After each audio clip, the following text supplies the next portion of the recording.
Ladies and gentlemen, by way of introduction, this is a film about trickery and fraud, about lies.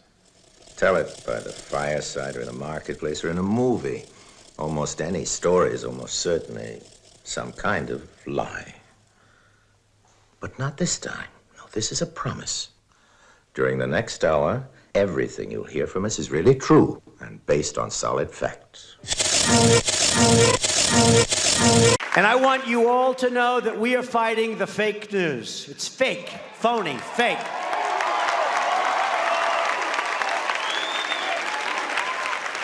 A few days ago, I called the fake news the enemy of the people, and they are. They are the enemy of the people. What I want to do is sort of take us on a little journey through fake news, because it's gone from a sort of interesting thing on the internet to being everything. I don't like you. That's fake news, you told me when you said you'd be here at 9 and you've only got here at 10:05. That sort of stuff, and apparently people can't hear, is worth considering about why we went from nothing to something. The reason we went from a sort of esoteric thing to a big thing was Donald Trump. I'm going to focus a little bit on some of the small scale about how it happens, maybe talk about the media, and hopefully we'll come out the other end knowing some stuff. What you saw in the presidential election was a rise in, this thing's annoying me. Yeah. We saw a rise in stories about the election, about different candidates. Denzel Washington backs Trump, that's the sort of thing. At the same time, usually linked with some rather dubious right-wing ideas. Mostly focused on Hillary Clinton, a sort of black propaganda campaign. It's worth saying American politics has had this sort of thing before. In 1942, there was a thing called the Eleanor Roosevelt Clubs, which was an urban myth that Southern newspapers then propagated, that black women servants were forming Eleanor Roosevelt Clubs, first to demand higher wages, which they were, and then to kill their white mistresses, which unfortunately they weren't. That was an epidemic of fake news, but it didn't have the internet. But it was based on a similar sort of attitudes and prejudices to this. You won't be able to read it, but that's probably a good thing. This was about the Pizzagate thing. That was Hillary Clinton was in charge of a paedophile ring, the bottom of a pizza restaurant where they were murdering children. And it's worth thinking about the extent of what some of these stories actually were about. But we've also seen a sort of growth of, oh my God, something must be done. The EU has condemned fake news. The OECD has condemned fake news. Reading up for this meeting, I couldn't move for journalists' reports, media studies departments' reports. Everybody's got an opinion, including me. The Pope slagged it off as being a bit like a fascination with shit, which, I suppose his people would know. Columbia Journalism Review spoke about this, and I'll give you the quote at the end.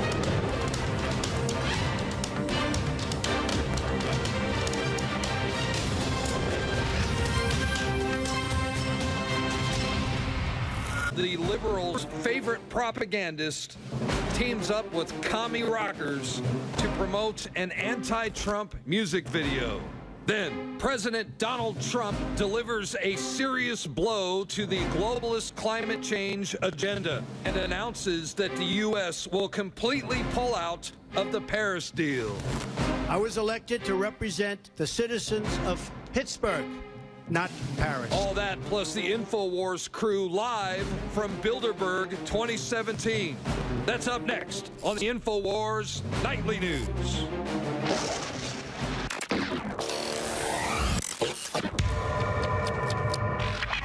During this Memorial Day, I want to thank the veterans that have fought, but of course, most importantly, those that have died, because that's what this holiday and remembrance is all about. Take advantage of these unprecedented specials and help support the tip of the spear in the fight against the globalists while supplies last.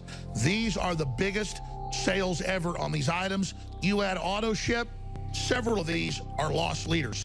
So for myself and the entire InfoWars crew, I salute you and thank you for all your prayers on this Memorial Day. Fighting the globalists. The Columbia Journalism study puts it this way. It's a mistake to dismiss these stories as fake news. Their power stems from a potent mix of verifiable facts, familiar repeated falsehoods, paranoid logic, and consistent political orientation. They can be more accurately understood as disinformation and a pyramid selling scheme for male virality snake oil. And this, I want to emphasize, in case there are any fans of InfoWars, that was unedited, proper, genuine, not fake news footage of the leading broadcast website of the alt-right, if you like. Okay, so why did we get here? Some of it is that there's a crisis in newspapers. People have moved more online. This is from Reuters Digital Review 2017. For those that care about such things, you'll notice that online is doing quite well. That's the top line. TV's holding its own. Social media since 2003, going up. Print, less good. As we're saying, that's American. A similar one, which is interesting, the rise of social media, the countries all going the same way. If you notice, though, Spain, France, sort of picking out a bit. Maybe we've reached peak internet, who knows? I'll come to a reason for that. The Pope question is part of the sort of thing about how you do it. You know, at one level, this isn't who cares. One of the things that's worth thinking about is this story, the Pope backed Trump, was one of the biggest fake news stories. One of the reasons was large numbers of people wrote lengthy articles on the internet about how it was fake. The Vatican denounced it. There were stories about that. There were proving that it was fake. So what you saw was a growth of a feeding frenzy, not just of the fake story from the right, but also a sort of debunking version from everybody else. Lengthy articles in the proper papers saying this one was rubbish. It's probably why most people have heard of it. But they didn't see the fake story. They saw the story saying it wasn't true. What I would think it's worth, just as an aside, saying that because we have a layer of people, sometimes teenagers in the Balkans, trying to get you to click on things. The reason they want you to click on things is that Facebook has taken away the advertising revenue from other media. So now every time you click on something, somebody gets a tiny, tiny, tiny percentage of a penny in ad revenue. It's why there's clickbait in the Mail sidebar of shame. It's why they have those ads at the bottom that say, do you want to see what your favorite celebrity looks like now they're 102? My God, they're older. Those things are there, so you click on them. And the reason you click on them is every time someone clicks on them, you get a percentage. Now, what happens is there are ways that the people have seen this as an opportunity. One is, the scarier the headline, the more likely you do it. Now, one of the things you'd never do an audience survey, so I'm not going to. But I'd just like to stop and think, have you ever clicked on something on the internet because you thought, oh, that looks a bit weird, I wonder what that is? I bet you have. And if you haven't, you're a saint or you don't know how to use the internet. Because this is millions of pounds of business done on those percentages of pennies. So then people go into it, so they set up fake news sites to make the money. One of the great concepts, which is why I put those words to remind me, is the concept of fake news. A whole number of people have set up not fake news websites that you click on to get the advertising revenue off Facebook or the Mail or whoever, but have actually just set up algorithms not to sell you ads, but to pretend that they're producing fake websites. Now, at one level, there's, sort of a large section of Chinese zero contract hour workers putting comments onto bits of the internet. That's part of it. But the other thing is a number of scams have developed where literally people are conning Facebook into thinking that something's clicked on their fake news website. The fake news website doesn't exist. It's estimated that last year that trade was worth somewhere in the region of $250 million. Fake news that doesn't exist, being paid for clicks that didn't happen. Fake news. Such are the joys of the market under the best of all possible systems, as they say. If that's all a bit boring and complicated, this is the TLDR version. Did you see my broadcast tonight? Oh, God, no. I get my news from the internet, like every other normal person under 70. Farewell, dinosaur. Worth saying that one of the changes, which is why there's all these reports and everyone's worrying about it, is there's a shift towards messaging applications. And it is also the case that it's worth saying that not everybody gets their news via the internet in that way.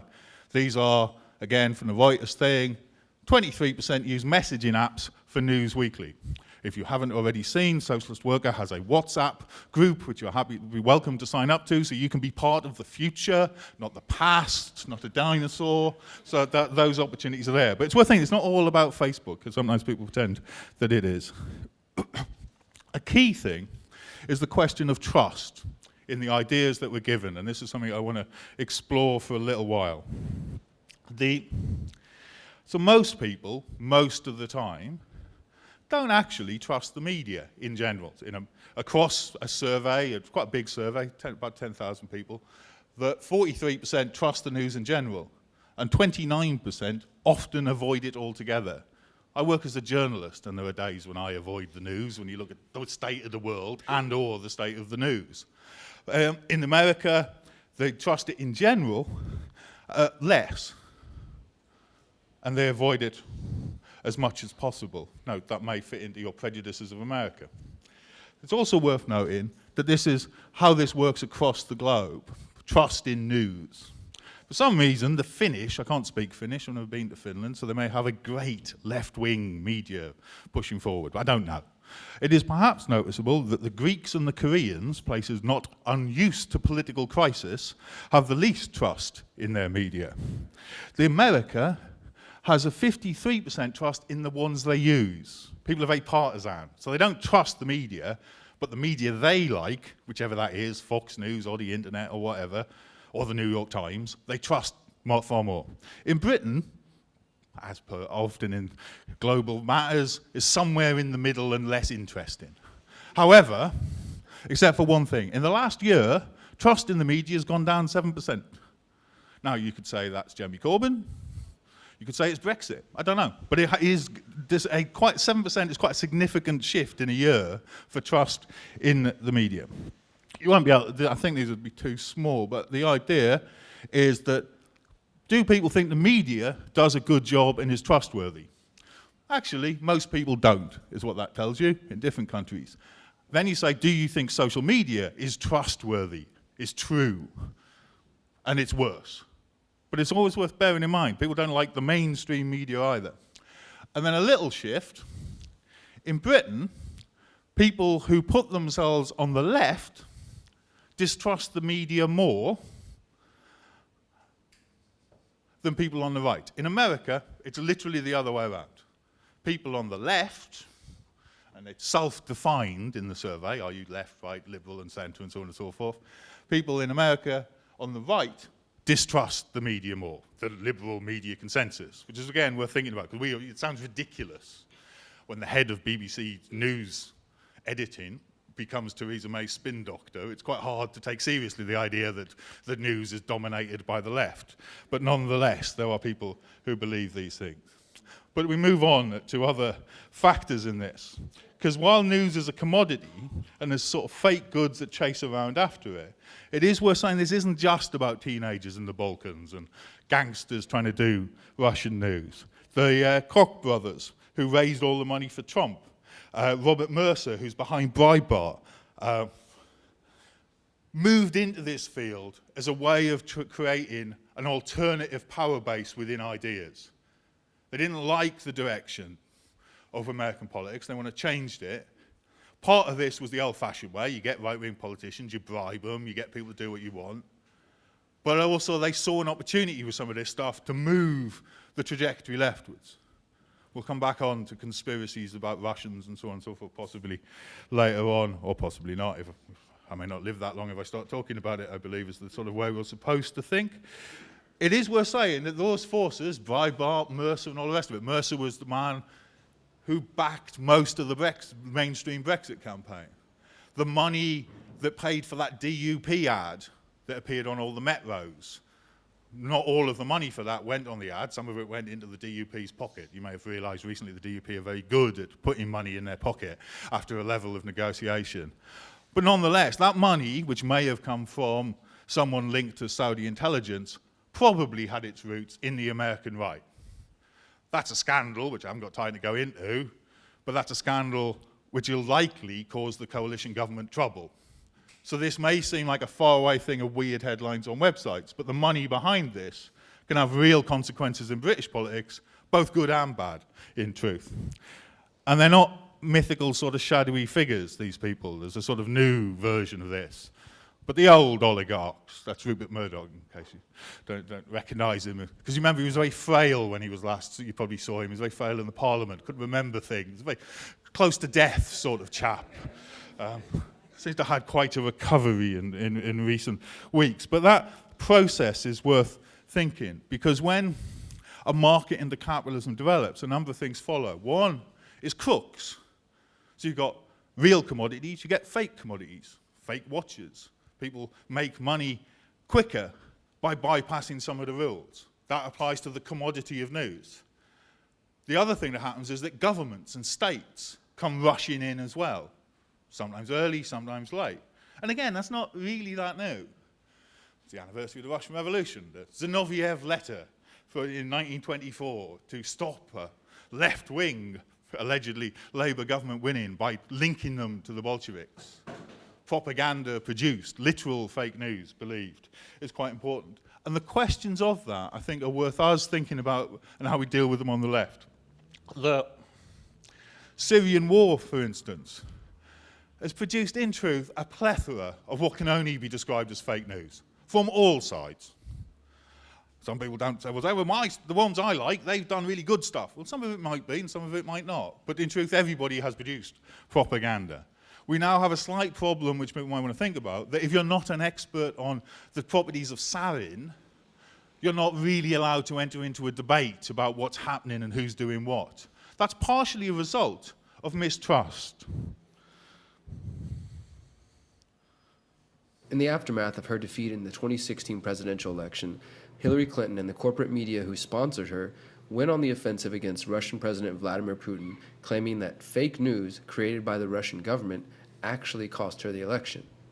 The epidemic of malicious fake news. Fake news. Fake news. Fake news. It's fake news. Fake news. Fake news. Fake news stories can have real-world consequences. The fear tactics used by CNN and other pro-Hillary networks is eerily similar to that of the propaganda campaign used by President George W. Bush in the lead-up to the invasion of Iraq in 2000. In my line of work, you got to keep repeating things over and over and over again for the truth to sink in, to kind of catapult the propaganda. Terrorists, instruments of terror, a terror network, terror cells. Terrorists. Iraq. Russians. Russia. Russian government. Russian propaganda outlets. Foreign power. Russian intelligence propaganda. You see what they did there? They took your heartfelt cynicism that George Bush is an evil, murdering, lying bastard, and they made you think for a minute that Vladimir Putin might not be a murdering, lying bastard.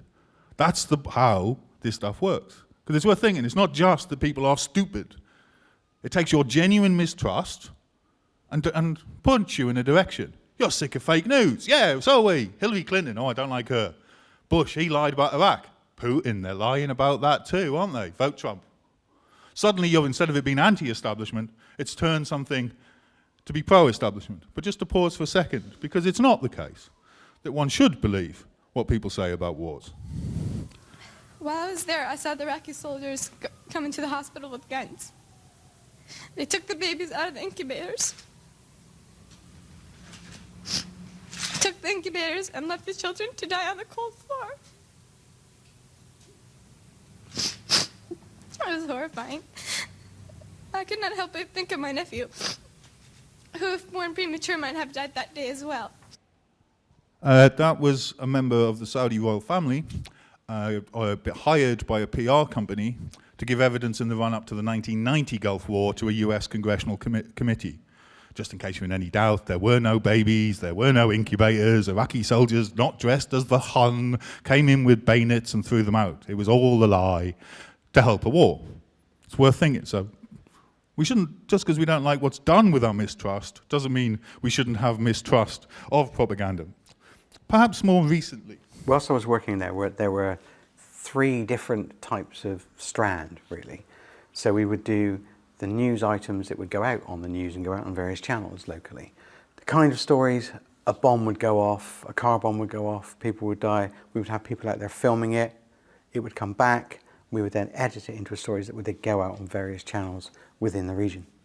And we were to make it as best we could, look as if it was made locally, which it is shot locally and it is edited locally. It was more to make it look like it was Arabic, to make it look like it was shot in the region in which it was, but to make it look like it was created by Arabic TV almost. So it was given the impression that this was done by an Arabic company, in my view. And then there were what they call TVCs, which are television commercials, to say Al-Qaeda are bad. There would also be things called VCDs, which we would make. The way I was approached about VCDs was, I was asked by my boss, we need to make this style of video, and we've got to use Al-Qaeda's footage and all their propaganda out there to do it. That man wasn't a spy. He was a PR man. He was hired by Bell Pottinger to make news videos and propaganda Al-Qaeda videos during the last Iraq war. There were 300 Iraqis, British and American staff making videos in Iraq during the occupation.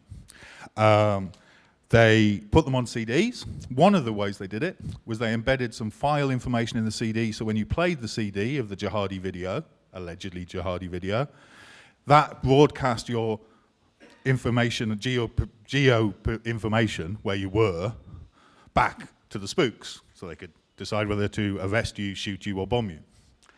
Bell Pottinger was set up by a man called Timothy Bell, who was Margaret Thatcher's PR man. Tony Blair nominated Timothy Bell for a peerage. This is not some weird, spooky little world of obscure things. Bell Pottinger are about as legitimate a PR company as there could be. Now, of course, there's no such thing as a legitimate PR company, but if there was, they would be it. At the heart of the occupation of Iraq was a quite impressive fake news operation.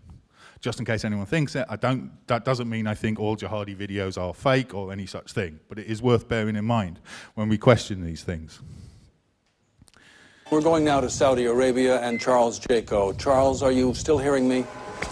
Charles yes, Jaco is just the air raid sirens are just now going off here near these U.S. bases in Saudi Arabia. We've sent the entire camera crews inside right now.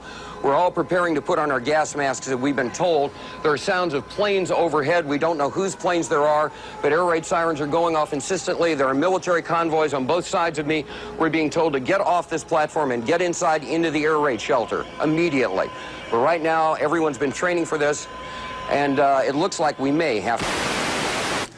All right, Charles Jaco, that doesn't mean that he is in any imminent danger. Of course, we can't know that. CD, if you need to take cover, I notice that you've got your gas mask in your hands. If you need to put it on, please do so. If you need to take cover.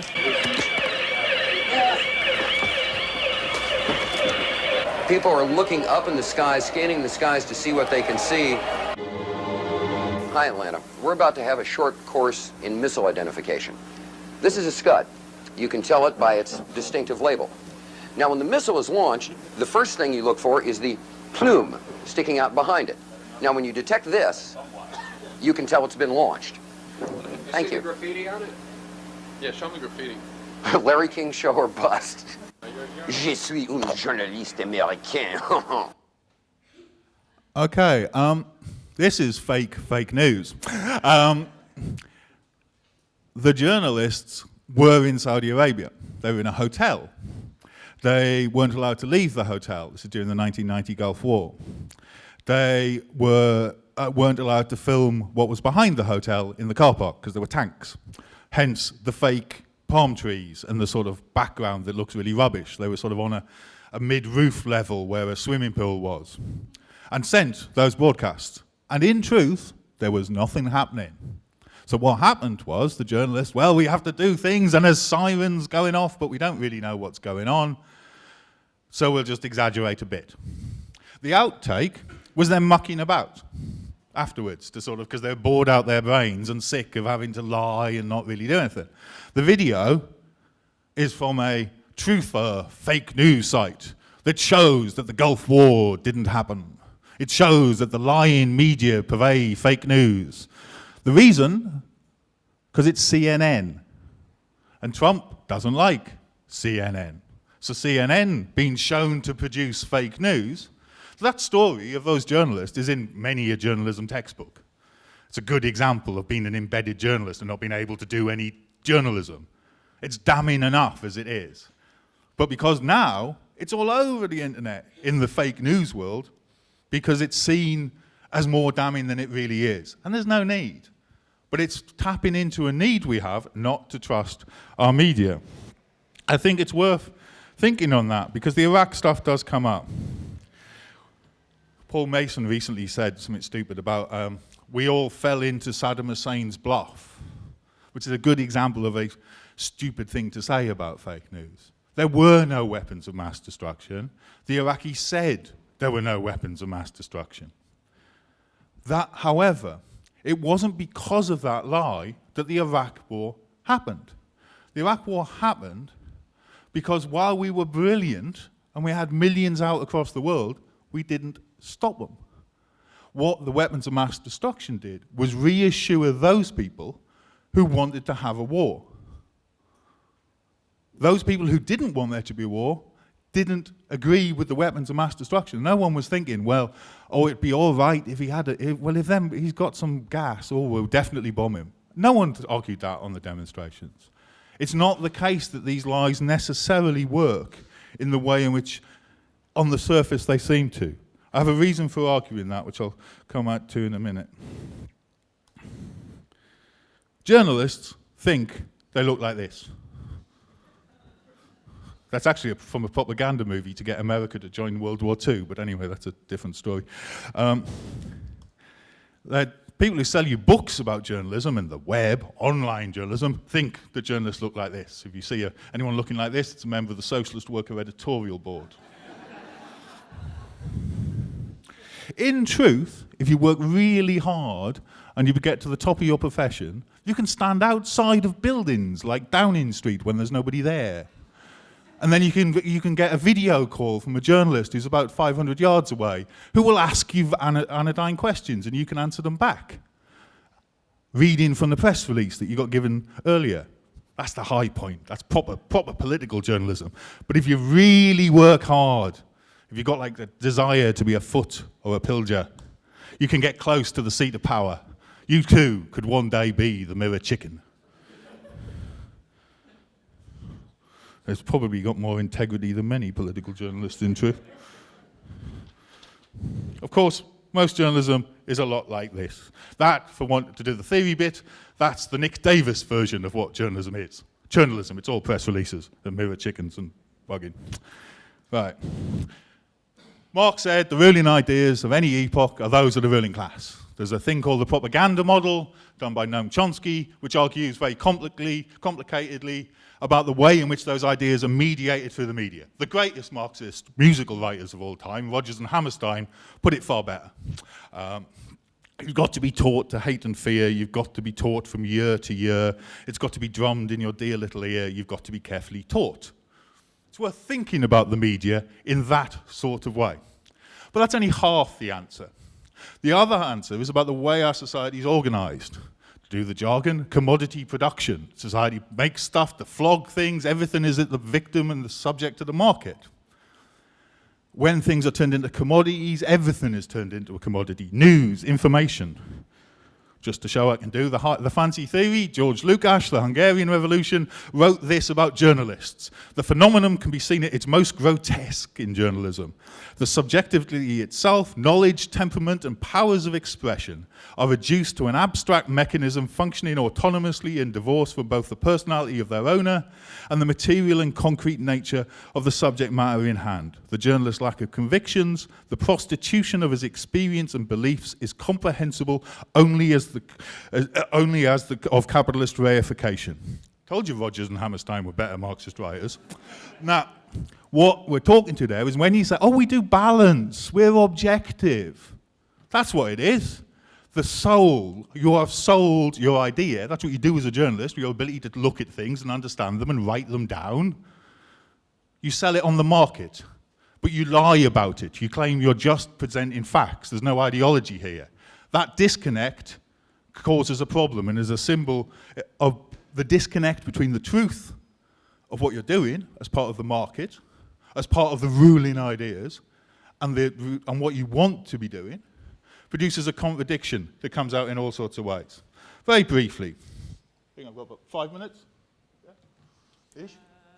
And 20 seconds. Oh, 5 minutes and 20 seconds. Okay, I'll go quick. Right, this sort of stuff, you're a very sensible left-wing audience, you know this is bad.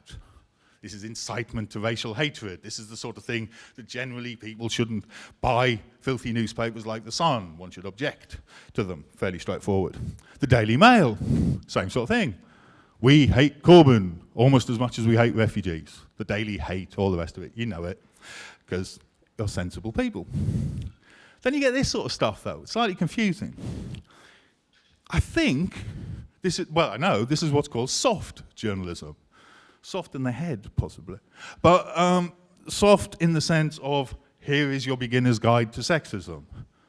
But this is news, and very successful news, but not fake news. Fake news is for weird Trump websites. But then we saw with the election, everybody said Corbyn was rubbish. They turned their fire on him and said Corbyn was rubbish. The right-wing tabloids got it wrong. The Observer, as it happens, correctly points out.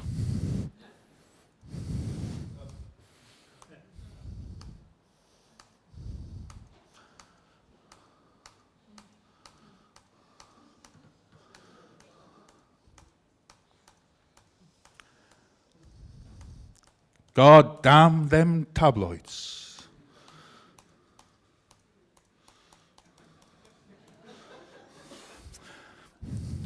Brush past the Owens-Jones, just in case he got booed.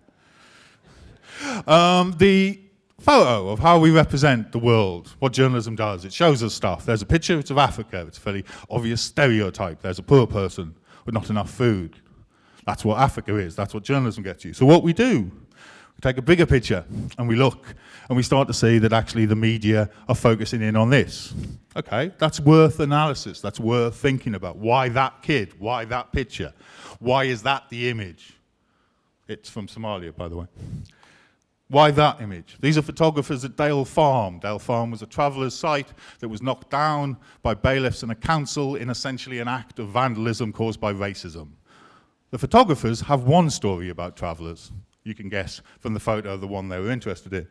If I may sell me wares a little, this is the picture Guy Smallman, the socialist worker photo, took on the same day. It tells a different story. So there is arguments for whether we should have a left or a right, a safe or a dangerous media. But knowing about the media isn't just enough, because if we look at the picture of Somalia again, what we actually see is that it's not just enough to talk about the photographers. Because the man on the left is an American Marine. This is after America invaded Somalia. Those who've seen the racist film Black Hawk Down will remember the incidents. So they focus on the kid, not the Marine. Criticising that is important. The job of the left is to try and think of all of that picture and take it all into account. Because journalists, myself included, tend to think journalism's really important, and so they bang on about it a lot. And they worry about it. You know the results of the latest Gallup poll? Half the country never even heard of the word Watergate. Nobody gives a shit. That's Jason Robards as Ben Bradley telling Woodward and Bernstein, nobody gives a shit. Which in truth, most journalism, most of the time, is probably right. In terms of journalism changing the world, certainly the case. There is a different way of looking at it. Sorry for the volume.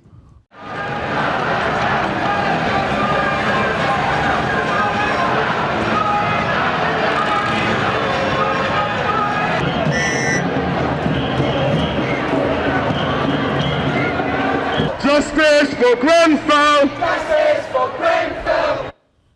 The full video is available on the Socialist Worker website. Be part of the future, not part of the dinosaur past. However, why I show that is not just to show that we do such things, but also because there's a journalism that embeds itself within the movement. Not because ordinary people are always right, but ordinary people are the future, not the past, but also when they collectively work together in movements, they offer a different possibility of cutting through the crap of this society. Any journalism that wants to not do fake news, but do truth and talk truth to power has to embed itself, not be balanced, not be unbiased, but to be deeply rooted in the movements. I say that because there is a culture of what we need as alternative facts, what the left needs is an alternative vision. I don't think that's the case, because in truth, the facts of exploitation, poverty, war, misery, and the rest of it are already there. We share those facts. What it is about is a framework. And I think in terms of moving from fake news and big business news and state propaganda, we need to start moving towards a movement embedded in telling the truth in order to change things. Socialist Worker is that movement.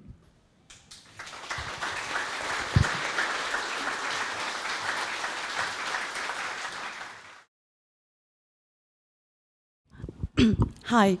I just want to say thank you to Simon Basketer, because I have been enjoying one of his MP3 recordings concerning how the rich hid their cash or hide their cash.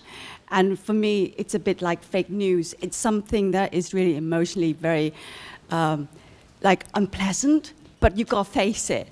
And he has a style which I really appreciate, which is you've got to laugh as well as take it very seriously. And also very scientific, as in you've got to get the focus back, otherwise you're going to be in trouble. And the reason why I say this is because recently I've been doing this experimentation.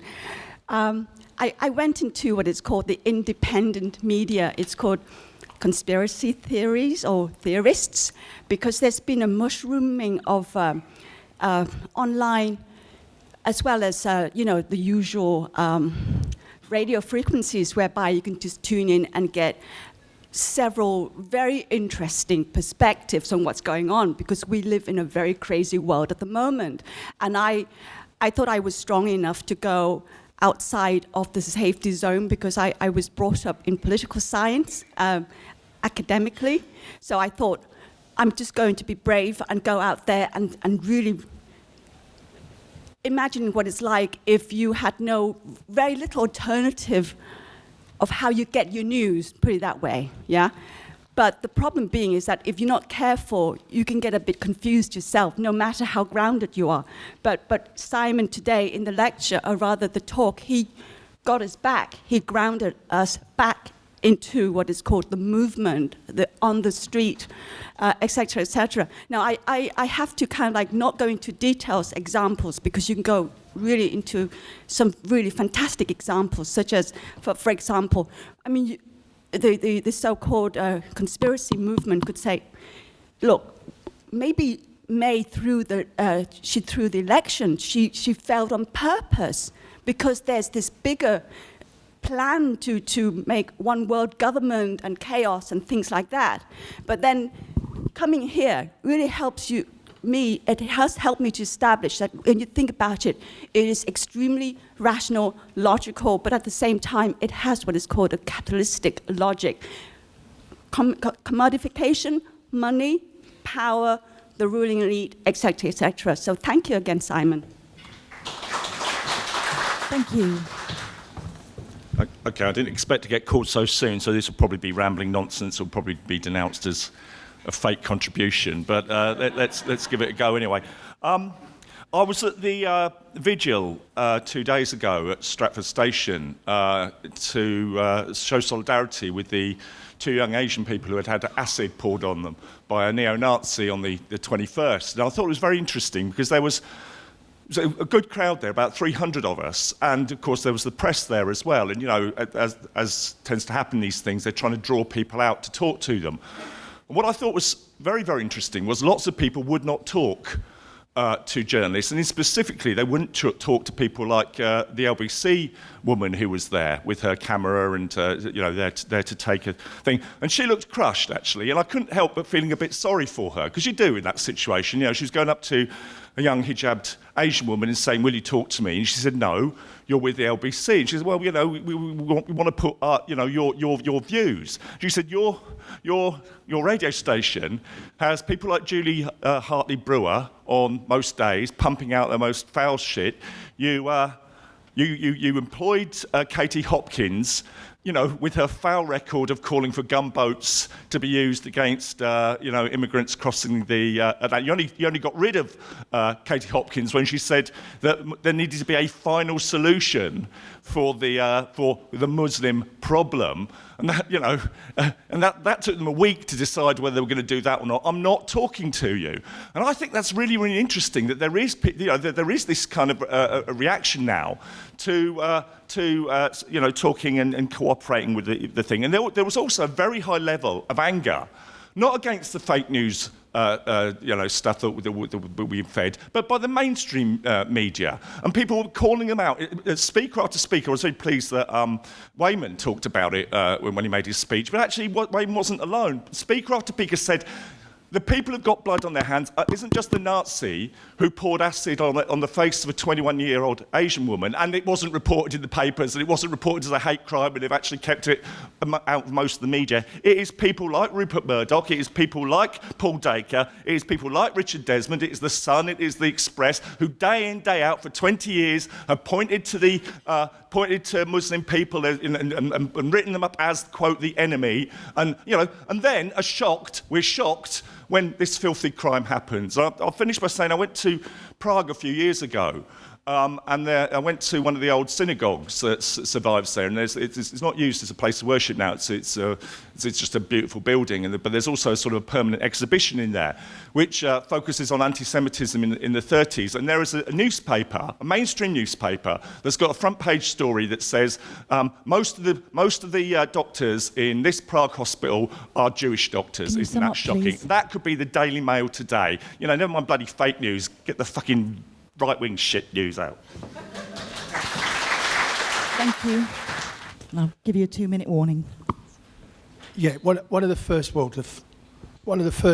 pages I turned to in Socialist Workers, not just he's sat next here, is Simon Basket's, because you can see there's a real thread and a real tradition there of some of the best journalism in Socialist Worker par excellence over decades. You know, people will know people like Paul Foote, Laurie Flynn, and various other people, and the stuff on Ireland in Socialist Worker and the murder case, the police corruption of Daniel Morgan, and so on that Simon and others have done is there with the best of people. Really, it makes you very, very proud that the paper and we have journalists like that in our tradition still doing it. The thing about fake news, it's amazing. I hope people saw overnight. There's a story broken out which it may be fake, but you can understand why people might believe it's true.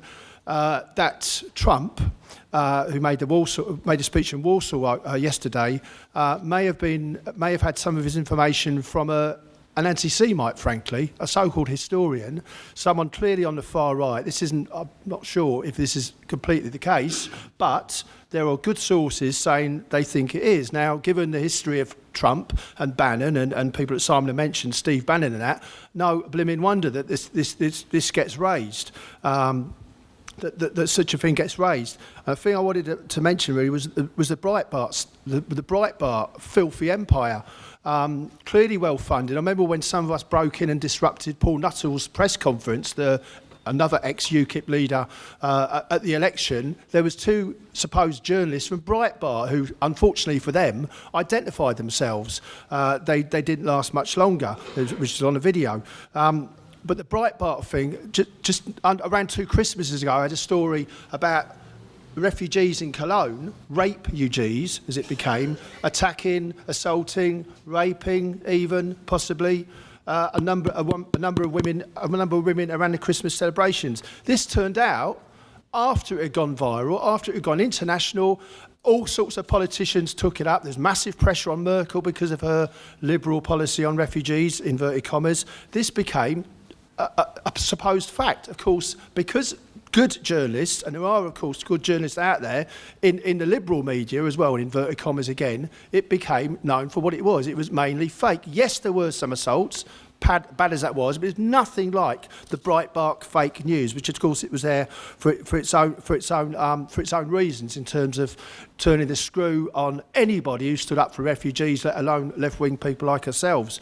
The last thing I just want to say very quickly is individual journalists do make a difference. There's a couple of good ones I won't even name them because, you know, if they got mentioned here, it might be seen as against them. There's a couple of very good journalists in the liberal national papers who try and occasionally do get through their editors. They say this to get good stories about uniting against fascism or anti-fascist work in particular, but they have a real battle with their editors because the consensus within those papers is anti-fascist, right-wing extremists, same side. We know there ain't. Thank you. This person will be followed by you if you'd like to. Yes. Thanks. Yeah, I just want to ask a couple of brief questions. Firstly, in terms of fake news, would you say that an established form of fake news is what's known as the silly summer season when Parliament's in recess? Second question I'd like to ask is, do you think there's been an increase in fake news, starting from the time of the Iraq War with all the rubbish and lies that were told by the media and the American and British governments? Right. Thanks.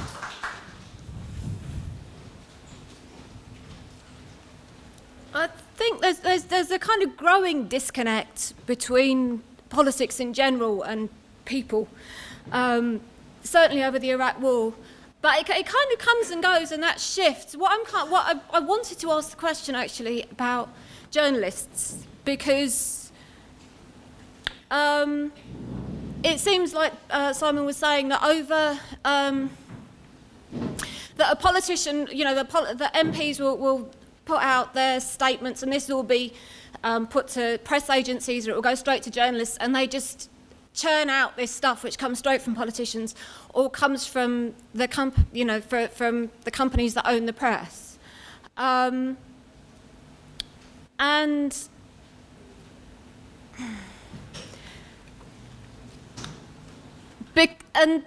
it's big. Blah, blah.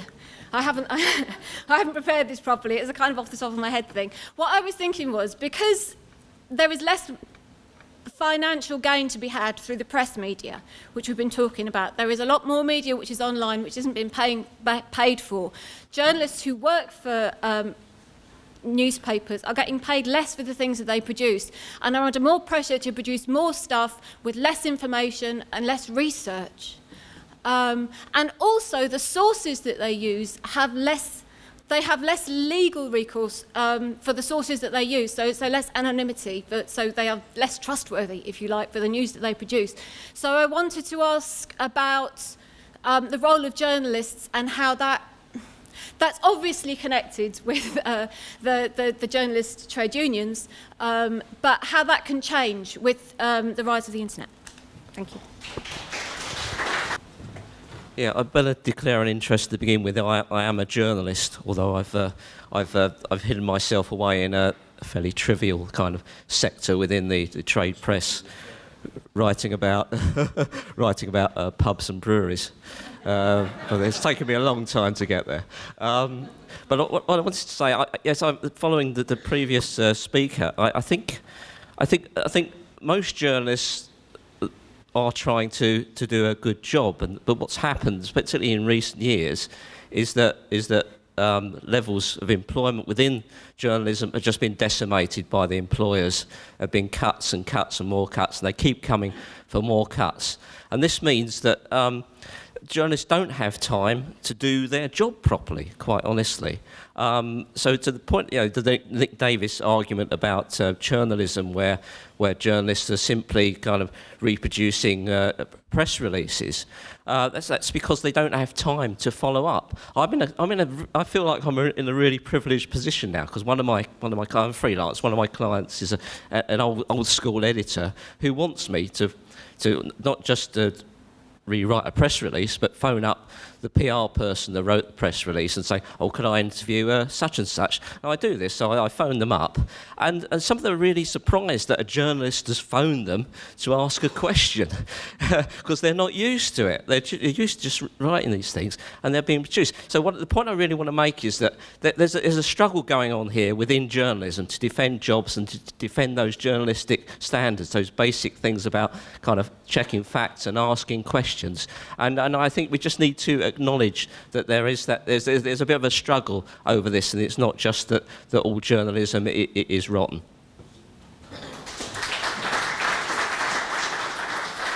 Thanks. This speaker will be followed by you.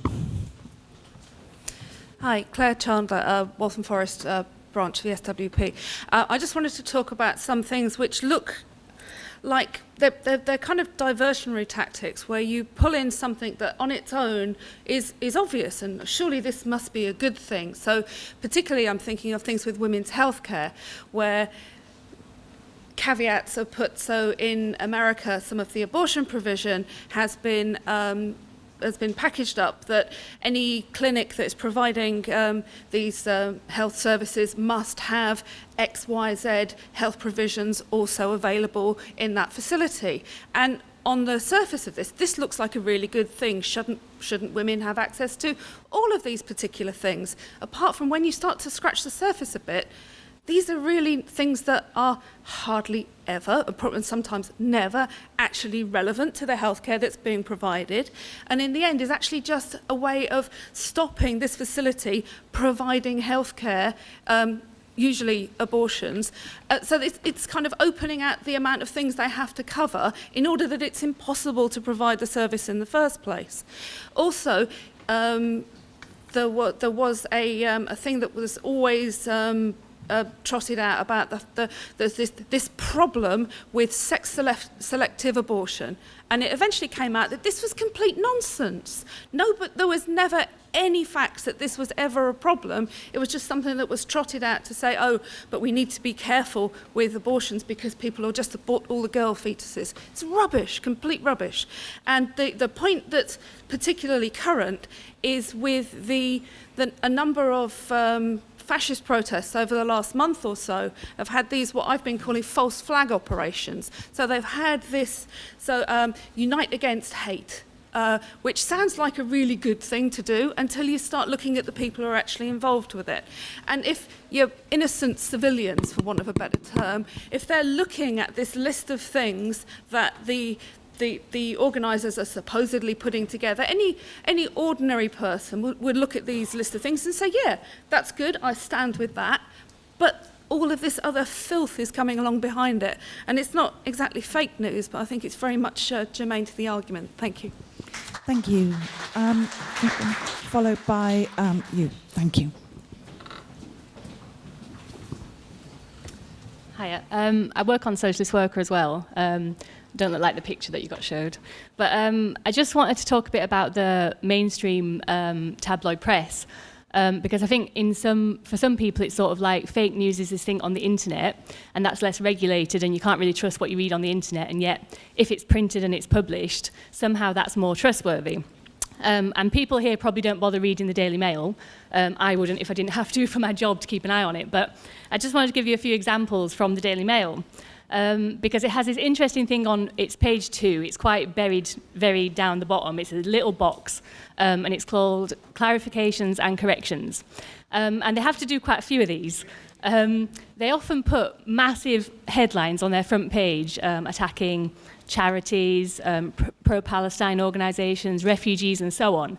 Then a few weeks or months later, there will be a clarification or correction, saying actually what the headline said was complete rubbish, and they got it wrong. Just to give some examples from last year. The Mail referred to the Joseph Rowntree Foundation, which is a charity. It does lots of reports on poverty and social injustice and so on. It called it a pro-terrorist charity in a headline. The correction said, the Joseph Rowntree Trust does not support or fund terrorism. It referred to a late IRA leader, Joe McCann, as a notorious killer in another article last year. Then had to do the correction. He was never arrested or charged for any such offence. People probably know this Winterval, where Christmas was supposed to be banned in Birmingham. They didn't have Christmas anymore. You weren't allowed to celebrate it. It was called Winterval. This was a Daily Mail thing, along with some other tabloids.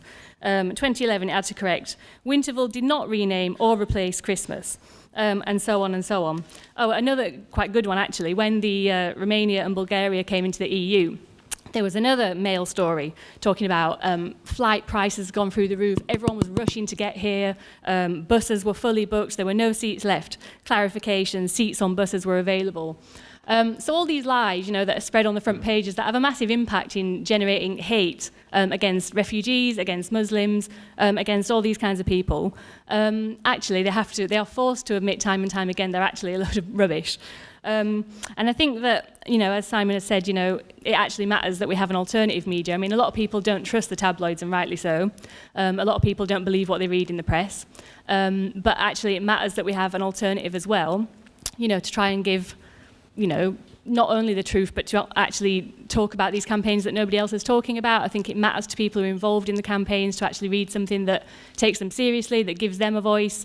And I think we should be proud that, as socialists, that's what we're trying to do as well. Thank you. This comrade will be followed by the comrade at the back. Yes. Alex May from Merseyside SWP. I just want to raise the question of, are workers more easily manipulated these days with the plethora of sources for news in quotes than they were, say, when I was growing up? Because I can remember classic bits of newsreel where I've seen it since, where Clement Attlee is getting in a big limo and a reporter comes up with is there anything you care to tell us, Prime Minister? And he says, no, and just gets in the car, he just doesn't want to waste his time talking to the media. Well, workers were influenced then, would workers have gone for the Second World War as easily if we'd been seeing counter stories about stuff? And the First World War would if we'd seen that babies on bayonets in Belgium was a complete lie, if we'd had alternative news sources, then would workers have signed up in the droves they did, and so on? Slightly rambling question, but I'm basically saying there's so much stuff I never buy a daily newspaper, I have to say, and I think the way Simon ended about you need a framework in which to fit all this stuff, I think that's so true. And one of the points of Marxism Festival is to help you, reinforce that framework, because there is so much thrown at you. If you've got a Marxist understanding of stuff, you're less likely to be thrown and misguided by all the stuff that you're trying to filter through. So, yeah, sorry, slightly rambling. Thank you. This comrade will be followed by... I wanted to talk about the news you don't hear about. At Leeds at the moment, we're in dispute with our employer, who wants to change what I'll call the university statutes and introduce something called some other substantial reason for dismissing academic staff. Now, this some other substantial reason is actually an employment law, but the university statutes in 2003 were changed when they abolished tenure. And as a sop to academic freedom, they introduced these statutes. We introduced an appeal procedure which preceded dismissal, which actually makes it very difficult for the employer to sack people for example, if there's third-party pressure. Now, my point really is that there's massive gagging on people who are employed. So, for example, there was a very well-known case at Sheffield University where an academic actually blew the whistle on data that had been produced in around a pharmaceutical.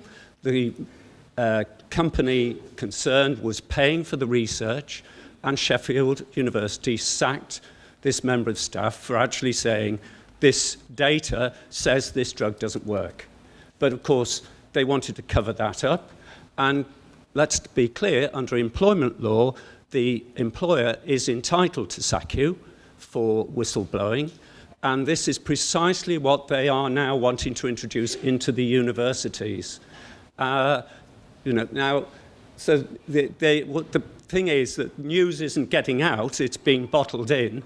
Another final example is with the EU, right? What does it mean when we say it's a boss's club? One of the biggest changes in food processing went through in secret. Thank you. Where I live, there isn't really any local news anymore.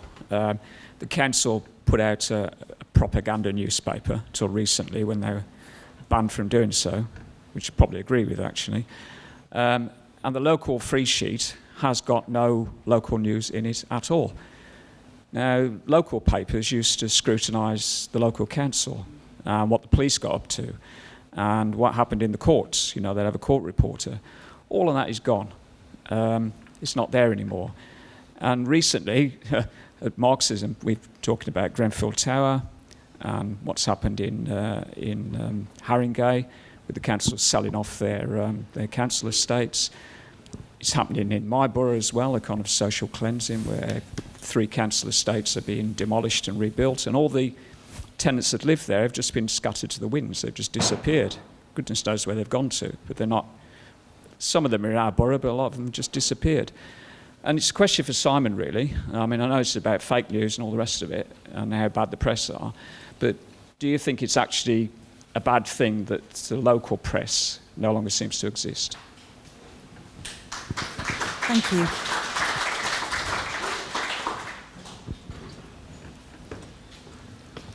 Briefly then, Sarah.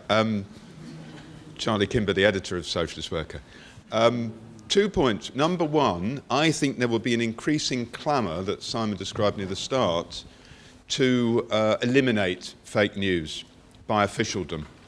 Facebook or Google or people will give a tick to some news sources and others it will say are dubious. I think this is a very dangerous procedure because what it will be the journalist equivalent of British values or the Prevent programme, if you like, that there are some news sources that are legitimate and some that are beyond the pale and shouldn't be believed. And don't think it will just be ones that are out to make a profit or are from right-wing sources. It will also be, particularly at times of war and so on, those who say this war is illegitimate. And I think just as we should be very, very wary and be against state regulation of the press, the newspapers, we should also be very much against the idea that liberal values will be visited upon the internet to remove everything that is seen as disloyal and which is seen as being against the general consensus. Of course, there'll be some allowance of criticism, but the idea that you can be for a total reconstitution of society, for example, would be regarded as extreme and should be kept out of the phase. I think we should be completely against it, even though at times it is tempting to have the idea that it would be good to eliminate some of this stuff. It will not be eliminated by the state and by Google and Facebook and so on. Secondly, Alex May's point, you see, I've often thought this, would the miners' strike of 1984-85 be different if we'd all had smartphones? Can you sum up, please? On one level, I think it might have been. On one level, I do think it might have been. I think there would have been more evidence of what the cops were doing. The cops were beating people and so on. But that's not why the miners' strike was lost. The miners' strike was lost because of the decisions of Neil Kinnock, the Labour leader, and the trade union leaders. So I think it might have made a difference. But we shouldn't think that those are the things that are really critical.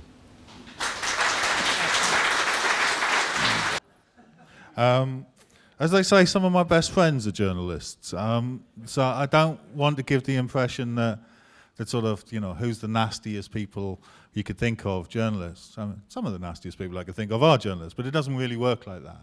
And the points people make about cuts to the media and the role of it, that was sort of why I jokingly showed the picture of what a journalist, that's what, you know, people become journalists because they want to bring down presidents. They want to uncover truth. The old liberal quote, give comfort to the afflicted and afflict the comfortable, is why every journalist becomes a journalist. Unfortunately, as you know, from every job where you took a profession or you said, oh, I want to do this because you thought it was interesting and you wanted to make the best of it. And then the boss came along and said, do it faster, do it cheaper, do it this way, do it that way. The reason you're doing it is because I tell you or you don't get paid. And that's as much a case of journalism as it is with every job. It's a capitalist profession, or it's a state profession. Now, within that, there's wriggle room. And so one of the points about unions, at every point, whether unions do well or journalists stand up for themselves, that's a good thing. Every time they do badly and are more atomized and victimized, that's a bad thing. The cuts in local journalism are huge. The fact that there is not enough money to be made keeping tabs on councillors should cause pause to thought after Grenfell, surely not. That local news, in truth, quite often was the mayor opening things. But if you did enough of the mayor opening things, that meant you got to report the meetings. In truth, most council meetings now aren't just not reported, they're not open. You have to get the use a freedom of information request to get actual minutes of a whole number of decisions over housing, for instance, in Westminster. You can't just like pop up to a meeting and listen to the housing discussion for what gets built. It doesn't work like that. So there's a battle of ideas and a very worthwhile one, and we should fight for those. I'm for good journalism and against bad journalism. I'm also very importantly for journalism that looks up, not down. The reason people don't, I've been told to get stuffed on a protest before. I've been knocked on someone's door and they've said, oh, I don't want to talk to you, and fair enough, I'm a journalist, sometimes that's what happens. But if it's about lifting people up, then you're part of that and can be proud of that. If you're simply there to humiliate people or to get the scoop on them, then that's a different thing. What counts as good journalism is not an unreasonable question, particularly for journalists to ask, but for everyone to think about.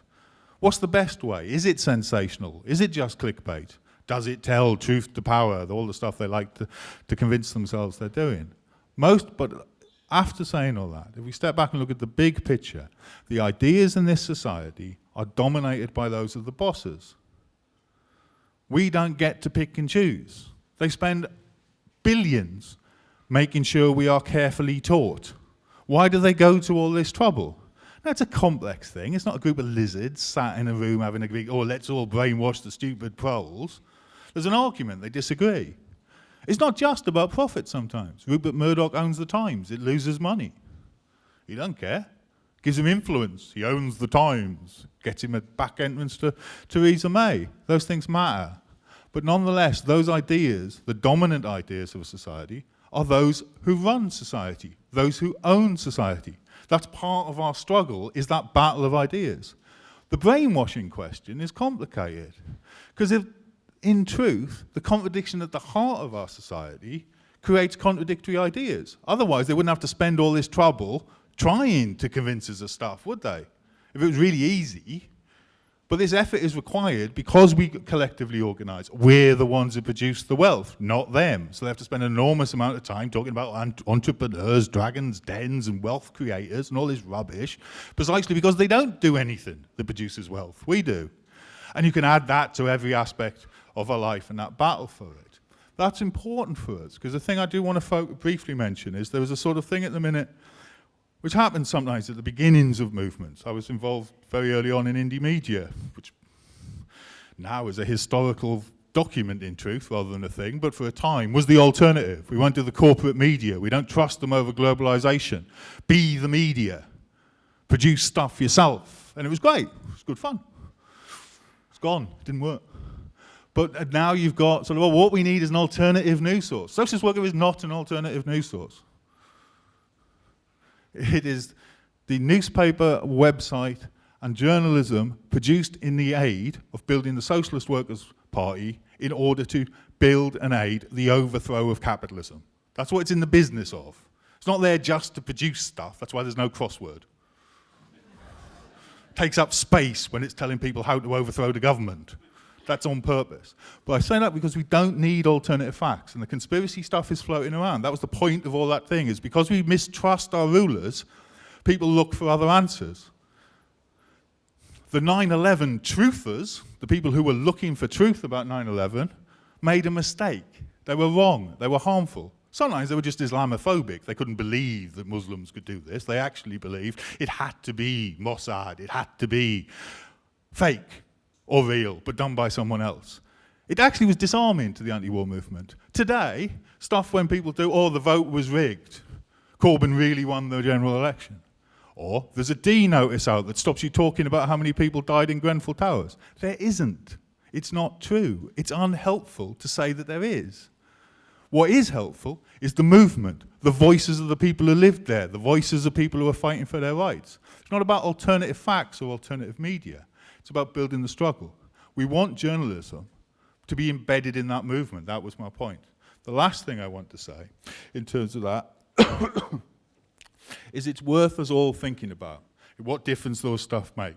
Of course, our media makes a difference, encouraging struggles, reporting our side of things, using that to build our resistance. But think about Watergate. Watergate happened because the American ruling class was in crisis because of the Vietnam War, because they were losing. So they started worrying about how the information about it, initially the information about the bombing raids that they were denying doing on civilians, how they could cover this information up. That led to a black propaganda campaign against their opponents. It was the Vietnam War that caused the cover-up, and it was the anti-Vietnam War, the civil rights movement, the strength of that kept going. Nixon got re-elected after Watergate was exposed. It was the movement that created the crisis. The journalism provided the cracks, opened up fissures, gave opportunities. Most of the time, journalism doesn't do that. It reinforces, it closes gaps, it tells you to behave. People asked about it. It'll finish on this simple way of looking at it. Raymond Williams, the Marxist critic, once talked about newsreaders wear ties to tell you it's safe. Now, they don't wear ties anymore, but that same idea. There are 3 bits of proper news, then a pause, then there's some kittens, then there's the stock market, which went up, hey, went down, boo, and now the sport. And every time, every news bulletin you watch is the same, isn't it? Proper news, journalist talks to journalist about proper news, another bit of news that's probably not as interesting as the first one, or some foreign stuff happened, kittens, stock market, sport. Every time, in that sort of method. That's about making things safe. Now they do this, don't they? Hi, I'm an informal journalist on one of the modern ones, not BBC. I'm sitting at my desk with loud music. It's the same making things safe. The news does not start every day with this many people died of starvation in our system and here are their names. Why is that not news? This many people were driven to take their own lives because of the cuts. Today, this is the picture of the councillor who imposed the cuts. This is the corporation that bribed the councillor that imposed the cuts. I may be watching the wrong channel, but Newsnight never feels quite like that. And in that context, you have to think, well, how do we change that? Part of that is doing outrage and good journalism. But part of it is being part of a movement that's strong enough and powerful enough to actually change the situation. That means building not a movement of journalists and truth news, but a movement of socialists and working class people who can actually take power for themselves. Thanks a lot. I did promise that for 1 hour, I'd tell you only the truth.